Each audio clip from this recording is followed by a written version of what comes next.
The Battle of Urfa, Turkish, Urfa Savunması, was an uprising in the spring of 1920 against the French army occupying the city of Urfa, modern Şanlıurfa, by the Turkish National Forces. The French garrison of Urfa held out for 2 months until it sued for negotiations with the Turks for safe conduct out of the city. However, after the French commander Hauger covertly attempted to contact its British allies in order to buy time, an armed conflict arose which left most of the French forces and an unknown number of Turkish soldiers dead. The city of Urfa was occupied by the French army in the autumn of 1919 with the aim of incorporating this portion of the Ottoman Empire into the French Mandate of Syria.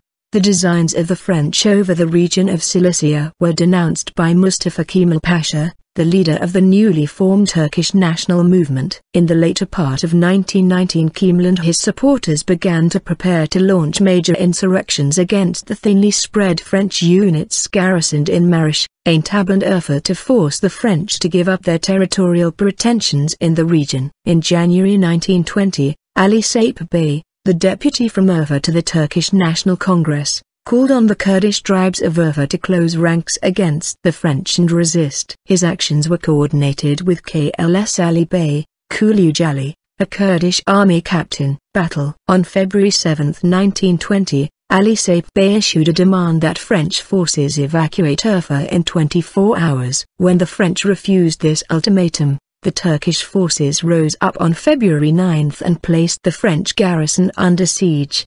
The insurrection of Urfa was launched at the very moment the Turkish National Forces were facing imminent defeat in Marash. The garrison, made up of 473 Frenchmen, Senegalese, Algerians, and Armenians, put up a stiff resistance against the Turkish and Kurdish nationalists for 61 days. On April 7, with supplies of ammunition and food almost depleted, Major Hauger, commander of the beleaguered detachment, asked the Turkish nationalists that his men be provided with safe conduct and that the Christian population to remain unharmed in exchange for the garrison's evacuation from the city. Ali Bey accepted Hauger's request and met him at a bridge near the American Mission Hospital. In the presence of Major Hauger's subordinate, Captain Sages, and the Armenian physician Dr. Beklian, the two commanders discussed terms and agreed that the French would be able to leave with their arms. Ali Bey assured Hauger that the French would be provided with security as far as Arab Punna. Hauger also requested that Ali Bey give 10 Turkish notables to accompany his men as hostages,